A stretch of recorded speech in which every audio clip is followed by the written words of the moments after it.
JEE main में perfect 300 out of 300। DKT engineering पे जानिए कि मृदुल और सिद्धांत ने कैसे हिट किया ये target. DKT Engineering, a daily knowledge track platform for JEE aspirants. Hello everyone, my name is Sushil Kumar Suman. I belongs to Ranchi और मैं झारखंड का एक छोटा सा गांव करिहारी से बिलोंग करता हूं जो गिरिडीह डिस्ट्रिक्ट के अंदर आता है. माय डियर फ्रेंड्स, प्रिपरेशन की जो स्ट्रेटजी होनी चाहिए उसके बारे में मैं यहाँ चर्चा करूँगा और मेरी क्या स्ट्रेटजी रही थी, मैं किस तरह से जॉब के साथ में प्रिपरेशन किया. क्योंकि मैं भी जॉब में था, मेरी भी क्लासेस होते थे, 8 से 9 घंटे की क्लासेस होते थे, तो मैं टाइम मैनेजमेंट कैसे रखा इन मुद्दों पे चर्चा करेंगे. देखिए, प्रीलिम्स के 1-2 महीने पहले टोटली आप हर चीज़ों को बंद कर दीजिए. अराउंड 2 मंथ फुल्ली डेडिकेशंस के साथ 10 से 12 घंटा आपको पढ़ाई करने की जरूरत है प्रीलिम्स से पहले. बट उसके पहले जो है ज़्यादा से ज़्यादा कोशिश कीजिए कि 4 to 5 आवर्स आप निकाल सकें सर. जैसा मैं अपना स्ट्रेटजी बताऊं सर, तो आपको मेरी सैटरडे संडे क्लासेस होती थी, तो मैं सैटरडे संडे क्लास लेने के लिए जाता था, फ्राइडे को निकलता था, मंडे को वापस आता था और बाकी टाइम जो है 3 से 4 दिन जो वीक में मिलते थे उसको मैं फुली यूटिलाइज करता था पढ़ाई में. ये था मेरा प्रिपरेशन का स्ट्रेटजी. मॉर्निंग का टाइम बहुत ही प्रोडक्टिव टाइम होता है, तो मॉर्निंग का टाइम बहुत ज़्यादा यूज करें आप. तो मेरा कोशिश यही रहता था कि मॉर्निंग की टाइम में यूज कर पाऊँ. जैसे मैं मॉर्निंग वेकअप मतलब उठ जाता था, मैं 5:30 से 6 बजे के बीच उठ जाता था और 6:30 बजे तक हार्डली मैं मॉर्निंग वॉक करके 6:30 बजे मैं पढ़ना बैठ जाता था. चाहे मैं कितना जल्दी उठूँ, मैं 6:30 बजे हार्डली मैं पढ़ना बैठ जाता था. 6:30 से 9:30 बजे तक 3 घंटे की मेरी लगातार पढ़ाई होती थी और 3 घंटे की वो लगातार पढ़ाई बहुत ही मायने रखता था, क्योंकि वो आपको दिन भर फ्रेश रखता है. तो 9:30 बजे तक मैं लगातार पढ़ाई करता था. उसके बाद breakfast and after the breakfast 10 से लेकर के 1 बजे तक फिर 3 घंटे की मेरी लगातार पढ़ाई होती थी. फिर 1 से 2, 2:30-3 बजे तक मैं पढ़ता नहीं था. उसमें लंच किया, अपना थोड़ा सा जो है सोशल मीडिया वगैरह भी देख लिया, थोड़ा सा मन किया तो गाने वाने भी सुन लिए, इस तरह से करता था. फिर 3 से लेकर के 6 बजे तक वो 3 घंटे की मेरी पूरी पढ़ाई अच्छी होती थी और फिर 6 बजे मैं घूमने के लिए निकल जाता था. शाम को मैं अपने घर वालों से बात करता था 6 बजे, मैं अपने फियांसे से बात करता था 6 बजे के बाद.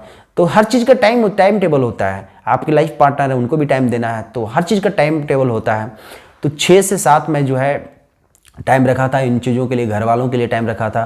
फिर 7 से 9, 9:30 बजे तक मैं फिर से पढ़ाई करता था एंड 9:30 बजे के बाद मैं सोशल मीडिया पूरा यूज करता था.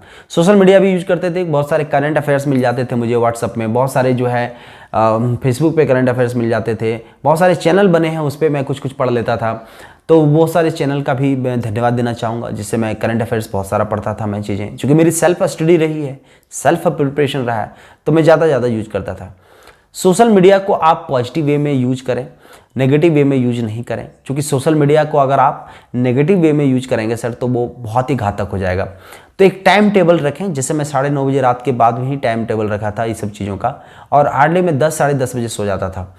तो यही मेरी डेली की रूटीन रहती थी और इसी रूटीन को मैं फॉलो करते हुए पढ़ाई करता था. तो जो भी आप जॉब के साथ तैयारी करना चाहते हैं, मैं बताना चाहूँगा कि आप ज़्यादा से ज़्यादा छुट्टी को बहुत ज़्यादा यूज कीजिए. हॉलीडेज, जैसे मान लीजिए आज दुर्गा पूजा की छुट्टी है, आज दीपावली की छुट्टी है, आज इसकी छुट्टी है, आज संडे है, आज सैटरडे है, तो ये जो छुट्टियां मिल रही है आपको, उसको ज़्यादा से ज़्यादा यूटिलाइज कीजिए और कोशिश कीजिए कि उस समय जो है हम अपने आप को बंद कमरे में ही रखें, मतलब क्वारंटाइन वाला माहौल रखिए उस समय कि हम क्वारंटाइन रहें, ताकि ज़्यादा आपकी पढ़ाई हो सके, प्रोडक्टिव निकल सकते आउटपुट. एंड जब भी आप ऑफिस से आते हैं उनके बाद का टाइम ज़्यादा निकालिए, तो डेली रूटीन में जो है शामिल कर लीजिए 3 to 4 आवर एटलीस्ट. जो वर्किंग है 3 to 4 आवर्स एटलीस्ट डेली का पढ़ाई हो जाए आपका, और सैटरडे संडे 8 to 9 आवर्स या मतलब 10 घंटे का पढ़ाई हो जाए आपका सैटरडे संडे. तो अगर आप इस तरह से टाइम को मैनेज कर पा रहे हैं तो ऑब्वियस से बहुत अच्छा पढ़ाई हो जाएगा आपका और बहुत अच्छी रैंक भी आएगी आपकी. कोई ज़रूरी नहीं कि जो है दिन रात पढ़ने की ज़रूरत है, बट हाँ एक कंटिन्यूटी मैनर में आपकी पढ़ाई होनी चाहिए. कंटिन्यूटी बहुत बड़ा चीज़ होता है सर. अगर आप कंटिन्यूटी बनाए रख रहे हैं कोई भी चीज़ों में तो डेफिनेटली आपको सफलता मिलेगी. हो सकता है कभी किन्हीं को जल्दी मिल जाता है, किन्हीं को देर से मिलता है, और नहीं मिलेगा तो आप सीखेंगे बहुत कुछ, है ना. इसलिए पॉजिटिव ही रहेंगे आप लाइफ में, नेगेटिव कभी नहीं रहेंगे. इसलिए इन चीज़ों पे नहीं सोचना है कि सिलेक्शन होगा या सिलेक्शन नहीं होगा. जब होने का होगा सिलेक्शन तो होगा ही. आप मेरी जर्नी से ये बहुत अच्छे से सीख सकते हैं कि मेरा जो है 3 बार लगातार इंटरव्यू तक पहुंचा मैं, तो आप फाइट लड़ना बंद नहीं करें, ज़्यादा से ज़्यादा लड़ना है आपको। अपने आप को ऑर्गेनाइजेशंस में, जो भी ऑर्गेनाइजेशंस के लिए सोचिए। जैसे मैं कभी डीमोटिवेट होता था पढ़ाई के दौरान, तो मैं सोचता था कि अगर सिलेक्शन होगा तो कितना अच्छा मेरे मम्मी पापा एंजॉय करेंगे, मेरे भाई बहन कितना एंजॉय करेंगे, मेरी वाइफ कितना एंजॉय करेगी, ये सब जो उसमें फियांसी थी तो किस तरह से एंजॉय करेगी। तो मतलब कहने का है कि आपके फैमिली मेम्बर्स किस तरह से सेलिब्रेट करेंगे, तो कितना अच्छा फील होगा, लोग कितना आदर के भाव से आपको देखेंगे कि चलो पढ़ा लिखा अच्छा किया। तो इस तरह से मोटिवेशंस आता था अंदर से। जब भी आपको डीमोटिवेशन लगे कि मेरा सिलेक्शन नहीं होगा, जब भी लगे कि आप छोड़ देना चाहिए, उस समय आप सोचिए कि लाइफ में मुझे एक मौका मिला है, शायद मैं अगर पढ़ूंगा कुछ कर जाऊंगा तो हो सकता है कि मेरे आने वाला जनरेशन या मुझे देख करके जो सीख लेंगे आने वाले जनरेशन कि इन्होंने इतनी स्ट्रगल करके अचीव किया है, तो मैं स्ट्रगल क्यों ना करूं। तो आपको देख करके आपके समाज पूरा चेंज हो सकते हैं सर। तो ये सब चीज़ें एक मोटिव का होना जरूरी है, मतलब मोटिवेशंस के लिए एक मोटिव का होना बहुत जरूरी है। और वो मोटिव आपका अपना पर्सनल होगा, सबका अपना पर्सनल होता है मोटिव।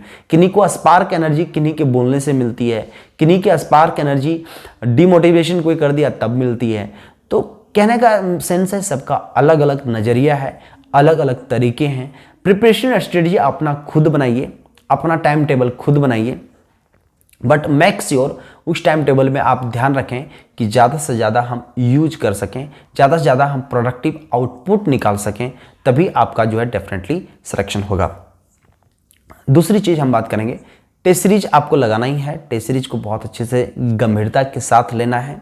एंड यहाँ पे माय डियर फ्रेंड्स, चूँकि आप गेजेटेड ऑफिसर्स बनेंगे तो ऑब्वियस है कि गवर्नमेंट की रिस्पॉन्सिबिलिटी आपके ऊपर बढ़ जाती है। आप जिस भी ऑर्गेनाइजेशंस में काम करते हैं उस ऑर्गेनाइजेशंस की रिस्पॉन्सिबिलिटी आपके ऊपर बहुत ज़्यादा रहेगा। आप जो है पॉलिसी मेकिंग या डिसीजन मेकिंग में आप शामिल रहेंगे, डिसीजन मेकिंग का बॉडी रहेंगे आपको।